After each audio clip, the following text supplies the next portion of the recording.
मुसलमान वाकई में मिले हुए थे, आरोप तो यही लग रहे हैं, लोग अलग अलग तरह की प्रतिक्रियाएं दे रहे हैं। और अगर ऐसी स्थितियां बनेगी मौलाना साहब, तो आप खुद फ्रैंकली बताइए कि जो भाईचारे की बात होती है और शायद जो एक करीबी दोस्ती है या बातचीत है, कहीं ना कहीं दूर जा रहे हैं ना, सब कोई एक साथ नहीं रह पा रहा है ना। मुसलमान बेचारा है, आप समझिए उसको। देखिए, मैं आपको बंगाल का सिनेरियो समझाता हूँ। मुसलमान को ममता दीदी ने सामने आकर ये कहा, आप चिंता ना करो, हाँ। मैं हूँ, इस बिल को मैं राज्य में लागू नहीं होने दूंगी। हाँ। जब एक बात प्रदेश के मुखिया ने कह दिया कि भाई इस बिल को मैं लागू नहीं करूंगी, हाँ। तो वहाँ तो सड़कों पर मुसलमानों को निकलना ही नहीं चाहिए था। जब एक राज्य में उसके मुखिया ने कह दिया यहाँ बिल लागू नहीं होगा, तो मुसलमान सड़कों पर निकले क्यों? क्यों निकले मुसलमान? निकलना ही नहीं चाहिए था। तो पता ये चला कि मुसलमान को सड़कों पर निकाला गया। और किसने निकाला? ममता दीदी के मंत्रियों ने निकाला। उन मंत्रियों ने निकाला जिन मंत्रियों ने कहा खड़े होकर कि अगर मुसलमान के खिलाफ कोई बिल आएगा तो क्या मुसलमान घर में चैन से सोएगा? क्या मुसलमान सड़कों पे नहीं निकलेगा? खून की नदियां बह जाएंगी। इस तरह के जो बयानात आए, पहले मुसलमान को सड़कों पे निकाला। मैं मान लेता हूं आपकी बात, ममता दीदी की बात, कि उनको ये पता नहीं था कि हिंसा हो जाएगी। हमने निकाल तो दिया सड़कों पे, लेकिन ये पता नहीं था कि हिंसा हो जाएगी। आपकी इंटेलिजेंस कहाँ थी? आपकी इंटेलिजेंस ने आपको इनपुट क्यों नहीं दिया? पहले ममता दीदी ने मुसलमान को सड़कों पे निकाला, फिर उसी मुसलमान के ऊपर लाठीचार्ज किया, फिर उसी मुसलमान के ऊपर केस कर दिया, जेल में डाल दिया 200 मुसलमानों को। और फिर एक बहुत बड़ी बात जिसको कोई नहीं समझ रहा है, मैं समझाना चाहता हूं मुसलमानों को। इतना सब कुछ करने के बाद ममता दीदी ने एक अमन प्रेस कॉन्फ्रेंस की, उसमें सिर्फ इमामों को बुलाया और उनसे शांति की अपील की। मुसलमान देखिए कितने भोले हैं। मुसलमानों को सड़कों पे निकाला, उन पर लाठियां बरसाई, उनके खिलाफ केस किए और फिर उनके इमामों को बुलाकर अमन और शांति की अपील की। यानी ये बताने और जताने की कोशिश की कि भाई आप शांति बनाए रखो, आपने ही मुसलमानों को सड़कों पे निकाला है। ये चीज़ क्या मुसलमानों को समझनी नहीं चाहिए? अपनी कुर्सी बचाने के लिए कुछ भी चलेगा। यस, अपनी कुर्सी बचाने के लिए आपने मुसलमानों को अपनी कुर्सी बचाने के लिए बलि का बकरा बना दिया और आपने साबित कर दिया पूरे देश के अंदर कि मुसलमान हिंसा करते हैं। ये कहीं भी हो मौलाना साहब, अगर सड़कों पर लोग उतरेंगे या ऐसे प्रदर्शन होंगे या मारकाट होगी, आम जनता को ही नुकसान पहुंचना है। जो बैठा है घर में, बंगले में बैठा, उसे कुछ नहीं होना है। आपने तो दे दिए, कह दिया कि जाइए आप सड़कों पर प्रदर्शन करिए या कहलवा दिया।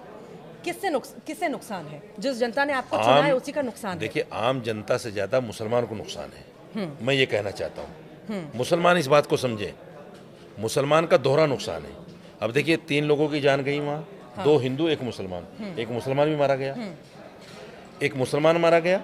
मुसलमानों के ऊपर लाठियां चली, मुसलमानों के ऊपर केस लगे, मुसलमान को दहशतगर्द साबित कर दिया कि आप दंगा करते हो, इसलिए अमन बना के रखो, शांति बना के रखो। ये सबसे ज़्यादा जो नुकसान है मुसलमानों का है। यही चीज़ मैं मुसलमानों को समझाने के लिए मैंने टर्न पॉइंट लिया है कि आप इन चीज़ों को समझो। जो हमारे हितैषी हैं, जो हमें ये कहते हैं हम तुम्हारे हैं और तुम हमारे हो, यही लोग हमें जानबूझकर उकसाते हैं, भड़काते हैं, सड़कों पर लाते हैं, हमारे खिलाफ केसेस करते हैं। मैं कांग्रेस की बात बताना चाहता हूँ आपसे। आज भी कांग्रेस के ज़माने के हज़ारों मुसलमान बच्चे, हज़ारों जेल में हैं, टाटा पोडा के नाम पे, दहशतगर्दी के नाम पे। क्या होता था कांग्रेस के ज़माने में? पिछले 10 साल से, 11 साल से, जब से मोदी की हुकूमत है, आपने कोई ऐसी प्रेस कॉन्फ्रेंस देखी जिसमें मुसलमान बच्चों को पुलिस के सामने खड़ा करके ये कहा गया हो कि ये दहशतगर्द बच्चे हैं? कोई प्रेस कॉन्फ्रेंस देखी? नहीं देखी। ऐसी कोई प्रेस कॉन्फ्रेंस नहीं हुई। कांग्रेस के ज़माने में हर महीने या महीने में 2 बार इस तरह के वाक़यात होते थे। 2 बच्चों को पकड़ा, पूरी मीडिया को बुलाया और कह दिया गया कि दहशतगर्द है। दहशतगर्दी के नाम पे उनको जेल में डाल दिया। दहशतगर्दी का जो इल्ज़ाम लगता है किसी पर भी, उससे एक ज़िंदगी ख़राब नहीं होती, उससे सारे घर के लोगों की ज़िंदगियाँ ख़राब होती हैं। उनके घर के लोगों से कोई सलाम करना पसंद नहीं करता, उनके घर के लोगों के पास कोई बैठना पसंद नहीं करता, उनसे कोई लेन देन करना पसंद नहीं करता। अगर खुदा ना खास्ता वो भूखे मर जाएं, उनको कोई खाना तक देना पसंद नहीं करता, क्योंकि पता है कि ये दहशतगर्द के घर वाले हैं, आतंकवादी लोग हैं। सत्ता की लालच में सही और गलत में फर्क ही भूल गए। यही किया है सब, यही किया है कांग्रेस ने हमारे साथ।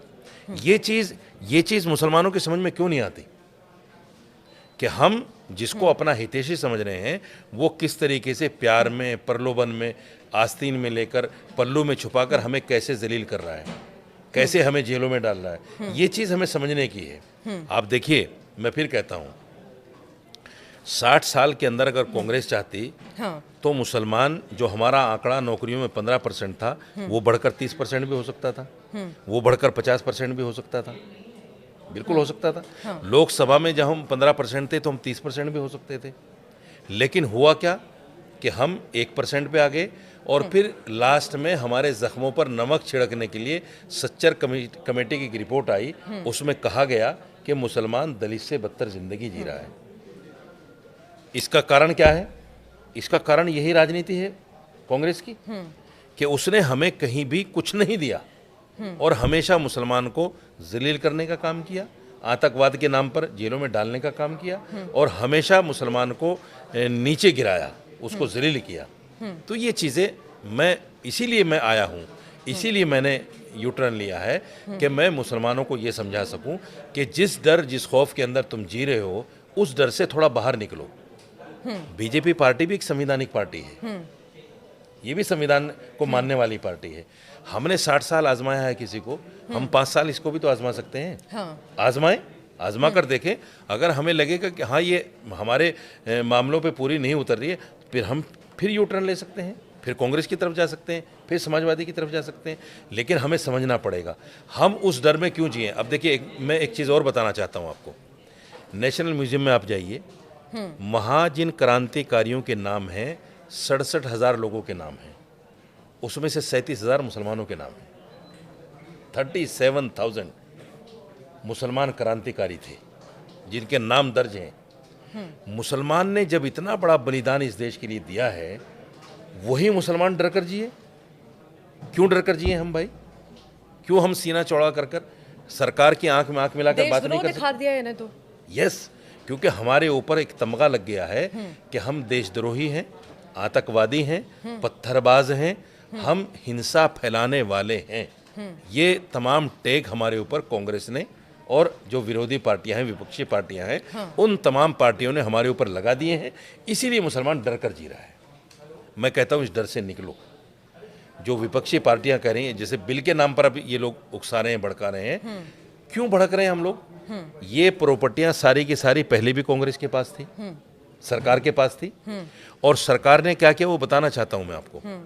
सरकार ने इन प्रॉपर्टियों में से, मैं दिल्ली की आपको बात करता हूं, 250 बीघा जमीन दिल्ली के अंदर, कांग्रेस सरकार जब केंद्र में थी, जब दिल्ली के अंदर थी, 250 बीघा जमीन वक्फ की जो प्रॉपर्टी थी उसको कब्जा कर लिया। किसके नाम पे? डीडीए के नाम पे, एमसीडी के नाम पे, एनडीएमसी के नाम पे, डीटीसी के नाम पे, रेलवे के नाम पे। जो सारी संस्थाएं हैं गवर्नमेंट की, उन तमाम संस्थाओं ने दोनों हाथों से इन प्रॉपर्टियों को लूटा है।